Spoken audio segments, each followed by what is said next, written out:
Tony Callahan leaned back in his chair. The kitchen table creaked under his weight as he shifted his calloused hands wrapped around a steaming mug of coffee. His knuckles were white with tension. The clock on the wall ticked loudly, each second feeling like an eternity, as he watched Alicia flit around the living room getting ready for yet another night out. He clenched his jaw as he observed her. Alicia's figure was poured into a tight red dress that left little to the imagination, and her long dark hair cascaded down her back in loose curls. And her face was carefully made up with smoky eyes and ruby lips, completing the look of a woman ready to paint the town red. Tony's stomach churned with a mixture of anger and disappointment. This scene had played out far too many times in recent months, and he was sick of it. Tony had married Alicia for her lively spirit, but lately that spirit seemed more interested in partying than building a life with him. He called out to her in a gruff voice, his frustration barely contained. This was the third time this month he'd told her he didn't want her going to those parties with her friends. Alicia called her friends and said there's nothing good that comes from them. She barely spared Tony a glance, continuing to apply her lipstick in the hallway mirror. Tony, who do you think you are telling me what to do? I'm a free woman. I don't need your permission. The dismissive tone in her voice made Tony's blood boil. He slammed his coffee mug down on the table and stood up. The liquid slashed over the rim and stained the worn wood. He was at the entrance to the hallway in 3 quick strides. His muscular frame filled the doorway. If you walk out that door, don't bother coming back. Back, he said, his voice dangerously calm. I'm serious, Alicia. I won't tolerate this anymore. Alicia whirled to face him, her eyes flashing with fury. Who do you think you are? You don't own me. I'll do whatever I want. She snatched up her purse from the side table. She was holding something glinting in the dim light of the hallway. Without another word, she brushed past Tony, leaving the scent of her perfume in the air. The front door slammed shut behind her with a finality that echoed through the suddenly silent house. Tony stood there staring at the closed door. He was still standing there, staring at the closed door, his mind racing. This wasn't just about tonight. It was about months of neglect, lies, and a growing distance between them that seemed insurmountable. He'd tried talking and compromising, but nothing seemed to get through to Alicia anymore. As the initial shock of her departure wore off, a cold determination settled over Tony. He wasn't going to let this go, not this time. He needed answers, and he was going to get them tonight. Grabbing his jacket from the coat rack, Tony headed out into the cool night air. He knew where Alicia and her friends were. He usually went to a trendy nightclub downtown that was always packed. Tonight, though, he wasn't going there to party. He was going to find out exactly what his wife had been up to all these nights. The drive downtown was a blur of streetlights and honking horns. Tony's knuckles were white on the steering wheel as he imagined what he might find. None of the scenarios were good. He parked across the street from the nightclub. The pulsing beat of the music was audible even from inside the car. The sidewalk was crowded with people. Tony was waiting to get in, watching the crowd and waiting for any sign of Alicia. He was starting to think she might have gone somewhere else when a taxi pulled up. Tony watched Alicia step out, followed by her friend. But it was the third person who emerged from the taxi that made Tony's blood run cold, Jake Donovan, the smooth-talking nightclub promoter, who always seemed to be hanging around Alicia and her friends. He was younger than Tony, with perfectly styled hair, and the kind of easy charm that Tony had always distrusted. Tony watched frozen in his seat. Jake approached Alicia. There was no mistaking the familiarity between them. Alicia's arms wrapped around Jake's neck, her body pressing against his as she laughed at something he said. Jake's hand settled on the small of her back, lower than could be considered friendly. Tony was hit by a realization. He'd suspected, of course, the secrecy and growing distance between them made sense at the time, but seeing it with his own eyes was something else. For a moment, Tony considered storming across the street and confronting them right there in front of everyone. His hands clenched in fists, the urge to lash out almost overwhelming. But as he watched Alicia place her hand on Jake's chest and laugh up at him as they walked into the club together, a different kind of resolve settled over Tony. This wasn't going to be solved with a public confrontation. No, this required a different approach. Tony started the car and began formulating a plan. He'd confront Alicia, but on his terms. When the time was right, he'd confront her. He'd seen enough. The drive home was silent, with the radio off. Tony replayed the scene in his mind over and over. By the time he pulled into the driveway, his initial shock had hardened into a cold, implacable anger. Inside the house, Tony didn't bother turning on the lights. He sat in the darkness of the living room, waiting. Hours ticked by, but he barely moved. His mind was focused on what needed to be done. It was nearly 2 a.m. It was 10:30. When he heard the front door open, Tony knew it was Alicia. She'd been drinking and had on a new perfume. Tony stayed where he was. "Get out," he said. Alicia jumped. She'd been startled by his voice and the sudden light. "What are you talking about?" she asked. Her words were slurred. Tony stood slowly. His face was calm. "Alicia, your things are packed and they're outside. You won't be living here anymore." Alicia's expression shifted from amusement to shock as the gravity of the situation began to sink in. She took a step towards him, her hand reaching out. "You're throwing me out? You're serious?" Without a word, Tony walked to the front door and yanked it open. Outside, neatly stacked on the porch, were several suitcases and boxes. All of Alicia's belongings were there. "They're going to be with Jake," Tony said. His voice was devoid of emotion. "Two people who are meant for each other, and neither of them is coming back." Alicia's face drained of color as she realized Tony knew about Jake. "Wait, Tony," she started, panic creeping into her voice, but Tony was done listening. He grabbed her arm, his grip firm but not bruising, and guided her towards the door. Alicia stumbled onto the porch, her high heels catching on the welcome mat before she could turn around. Tony slammed the door shut, the lock clicking into place with a finality that echoed through the house. The other side of the door, Alicia started to pound her fists against the wood. Tony opened the door and said, "We need to talk about this." But Tony didn't respond. He stood there listening to her pleas and feeling nothing. The woman he had loved and the life they had built together seemed like a distant memory now. As Alicia's cries grew more desperate, Tony turned and walked away from the door. He had decisions to make and a life to rebuild. This was the first time in their marriage that Tony was putting himself first. First, Tony pulled out his phone and called Sam. "Sam, it's Tony. I need your help. I want to file for divorce." Tony nodded. He was absolutely certain about this. Samantha leaned back in her chair and looked at him. She said, "All right, but you should know that divorces can get ugly fast, especially when there's infidelity involved." Tony's eyes hardened. He said, "I'm not backing down." Samantha replied, "If that's what you're asking." "Let's get started," said Samantha.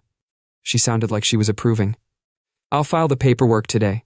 In the meantime, I need you to gather every piece of evidence you have of illicit infidelity and reckless spending. Text messages, photos, bank statements, anything and everything." Tony nodded. He'd already started cataloging and logging the damning evidence he'd collected over the past few months. He'd have it all to Samantha by tomorrow. Alicia's name flashed on the screen. He declined the call without hesitation.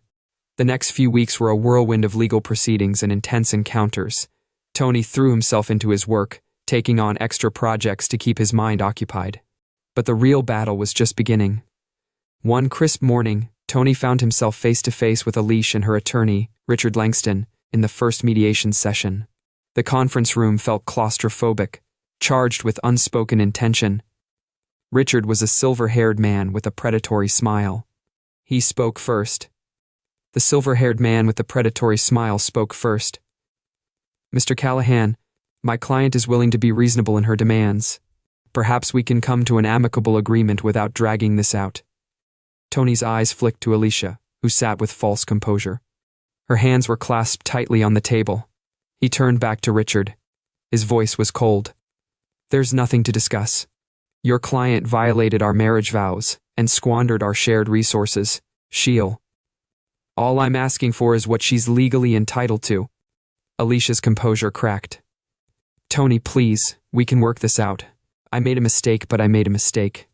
Tony cut her off. His voice was sharp. "Is that what you call months of lying and cheating? Spending our savings on your parties and your new boyfriend?" Samantha interjected smoothly, pulling out a thick folder. "We have proof, Mr. Langston. Would you like to see the photos of Mrs. Callahan with her friend? Or perhaps the credit card statements showing thousands spent at clubs and hotels?" Alicia's face drained of color as Samantha laid out document after document, text messages, photos, bank statements. All of them painted a clear picture of her infidelity and reckless behavior. "You were spying," she said. Alicia sputtered, her eyes wide with disbelief. Tony met her gaze unflinchingly. "I was protecting myself, and it was a good thing I did." The mediation ended in a stalemate, with Richard requesting time to review the evidence as they left the room. Alicia grabbed Tony's arm, saying, "We need to talk privately." Tony shook off her grip. "We have nothing to discuss," he said. "Not again." Days turned into weeks as the divorce proceedings dragged on.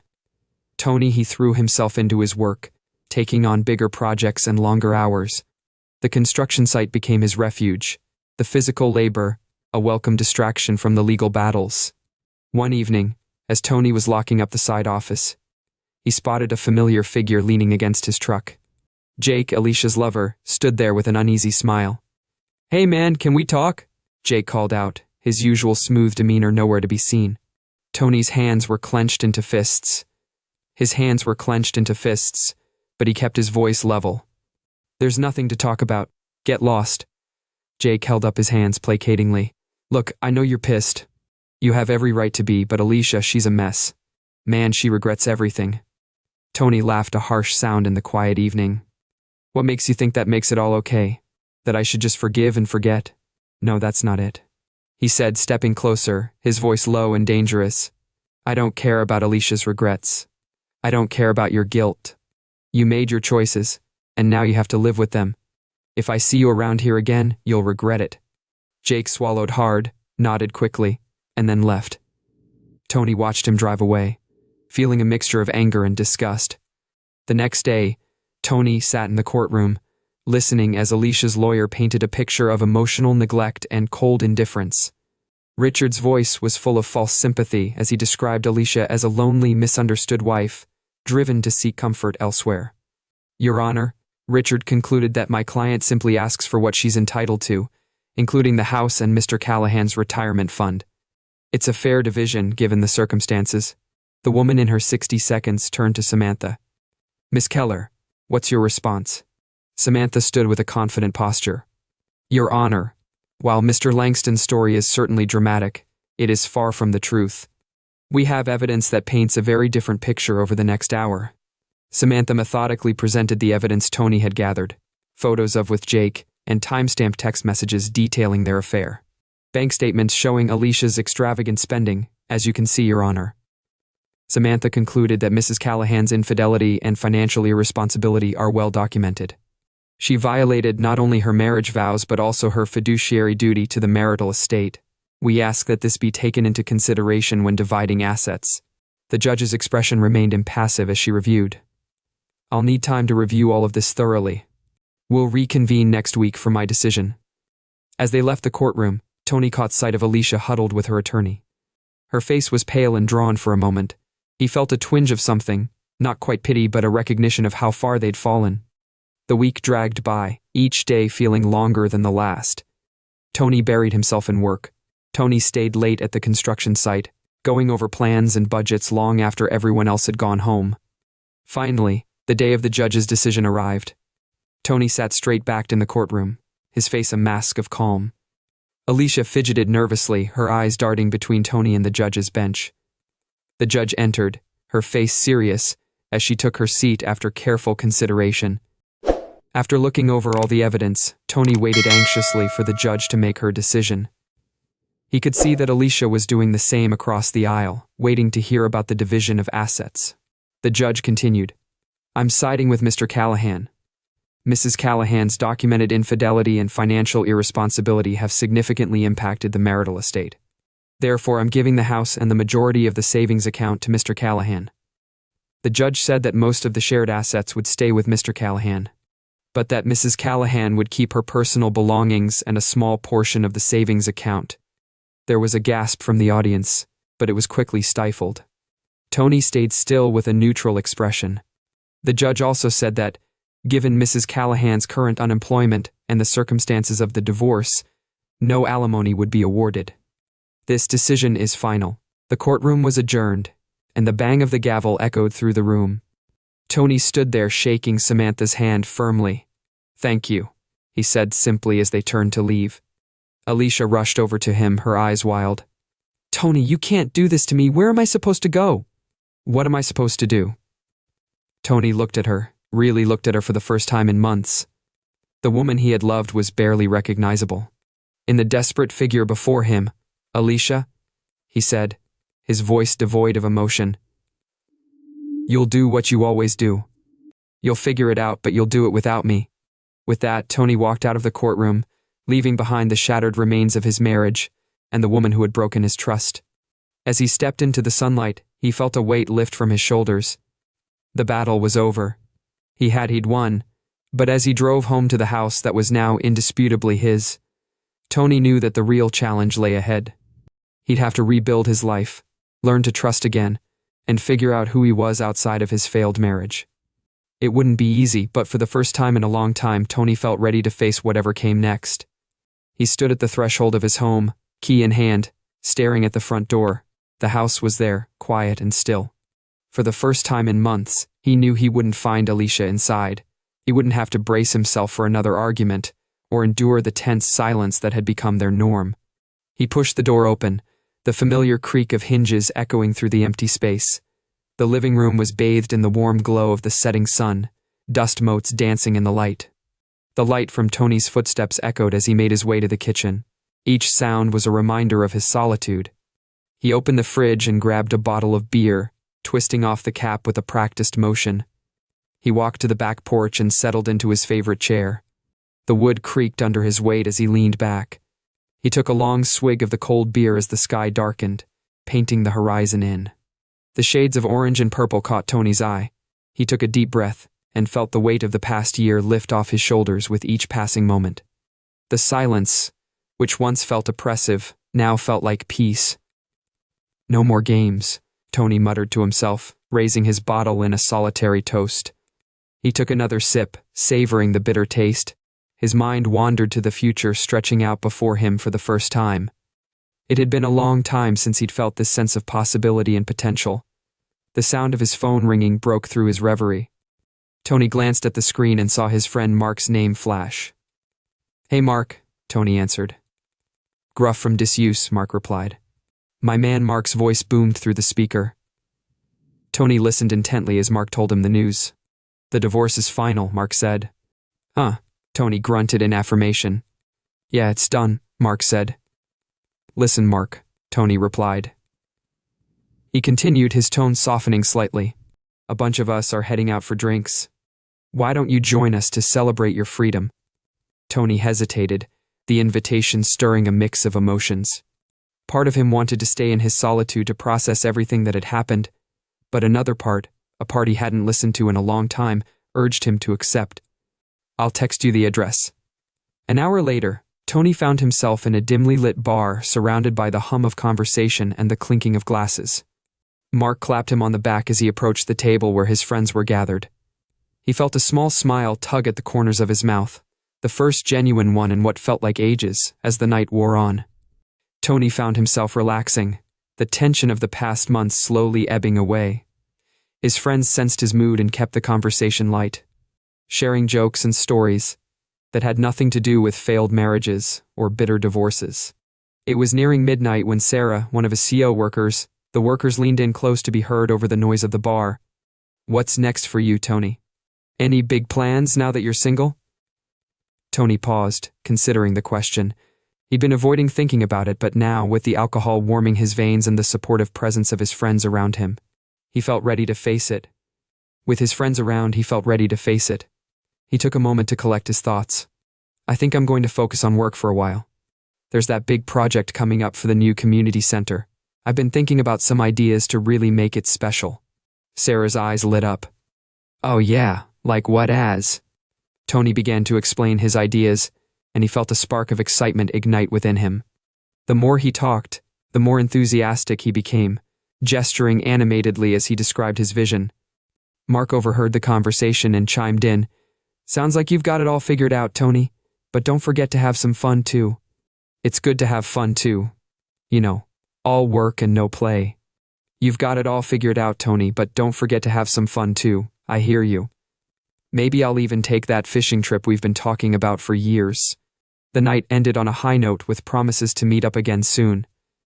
As Tony climbed into a taxi, he felt lighter. The future, which had seemed so bleak just a short time ago, now held promise. The next few weeks flew by in a whirlwind of activity. Tony threw himself into his work with renewed vigor. His ideas for the community center project gained traction with both his team and the clients. One afternoon, Tony was on the construction site, hard hat on and blueprints in hand, when he heard a familiar voice call out to him. "Mr. Callahan, do you have a moment?" Tony turned to see Richard Langston, Alicia's former attorney, approaching. The sight of the man sent a jolt of tension through Tony's body, bringing back memories. "Mr. Langston," Tony acknowledged, his voice cool. "What can I do for you?" Richard shifted uncomfortably, clearly ill at ease in the dusty construction site. "I wanted to apologize, Mr. Callahan, for everything that happened during the divorce proceedings. It was unprofessional of me." Tony studied the man, noting the signs of stress etched on his face. "That's what you were paid to do, wasn't it? Push things as far as you could." Richard nodded, a ruthful expression crossing his face. "Yes, but let's just say I've had some time to reflect on my methods. Your ex-wife, she wasn't entirely truthful with me about the circumstances of your marriage." Tony's jaw clenched at the mention of Alicia. "Is that so?" "Yes," Richard continued, his voice low. "She's been struggling since the divorce. She tried to file a complaint against me with the Bar Association, claiming I mishandled her case. It didn't go anywhere, of course, but it made me realize some things." Tony stayed quiet, waiting for Richard to get to the point. "Anyway," Richard said, clearing his throat, "I just wanted to say I'm sorry. Well, I admire how you handled yourself throughout the whole ordeal. It couldn't have been easy." Tony considered the man's words, feeling the last vestiges of anger towards him fade away. "Thank you, Mr. Langston. I appreciate you saying that." Richard walked away, and Tony turned back to his blueprints. He was already refocusing on the task at hand. The encounter was brief, but it felt like the closing of a chapter. Weeks turned into months, and Tony found himself settling into a new rhythm. His days were filled with work, and his evenings were a mix of quiet solitude and occasional outings with friends. The house, once a reminder of his failed marriage, slowly became a sanctuary. As time passed, Tony's office became a sanctuary. One crisp autumn evening, Tony was leaving the office when he ran into Sarah in the parking lot. "Hey, Tony," she called out, waving. "I'm heading home." Tony nodded and offered a small smile. "Yeah, thought I'd call it a day," he said. "You?" Sarah hesitated for a moment, then seemed to make up her mind about something. "Actually, I was wondering if you'd like to grab dinner." "Dinner? There's this new Italian place I've been meaning to try." Tony blinked, caught off guard by the invitation. He studied Sarah's face, noting the hint of nervousness in her eyes. For a brief moment he felt a flicker of panic. Old fears and doubts threatened to surface, but then he took a deep breath, pushing those feelings aside.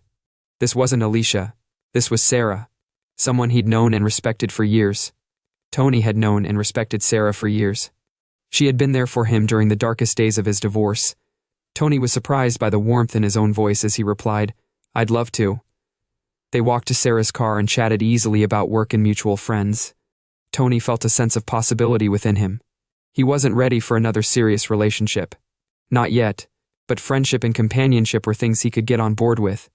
The Italian restaurant was cozy and warm, with the smell of garlic and tomato sauce filling the air as they settled into their seats. Tony found himself relaxing, the conversation flowing easily. "I heard the community center project is really taking off," Sarah said, taking a sip of her wine. Tony nodded, a spark of pride igniting in his chest. "Yeah, it's coming along well. We've got some great ideas for making it really functional for the neighborhood. Energy efficient too." As he began to elaborate on the plans, Tony felt that familiar excitement building. He described the solar panels they were incorporating, the community garden space, the multi-purpose rooms, and so on. Purpose rooms designed to host everything from job training to our classes. Sarah listened intently, her eyes bright with interest. "Tony, that's incredible. You've really poured yourself into this project, haven't you?" It had nothing to do with the wine they were drinking. "Thanks, Sarah. That means a lot." As they finished their meal and stepped out into the cool night air, Tony felt a sense of contentment wash over him. The future, which had once seemed so uncertain, now felt full of promise. This was nice. He said, turning to Sarah, "We should do it." Later on, Sarah smiled again, her eyes twinkling in the streetlight. Tony liked that a lot. As he drove home that night, he found himself humming along to the radio, a habit he'd almost forgotten in the stress of the past year. When he pulled into the driveway, the house didn't loom over him as it once had. It felt like a warm welcome, a place of peace and possibility. Stepping inside, Tony kicked off his shoes and made his way to the back porch. He settled into his favorite chair, looking out over the backyard. The moon hung low in the sky, casting a soft glow over the landscape. Tony took a deep breath, letting it out slowly. The anger that had fueled him for so long, the bitterness over Alicia's betrayal, the stress of the divorce, it all seemed to have lost its edge. In its place was a quiet strength, a resolve to move forward. He thought about the community center project and the difference it would make in people's lives. He thought about his friends, who had stuck by him through thick and thin. Tony thought about Sarah, about the warmth of her smile and the possibility of new beginnings. He wasn't naive.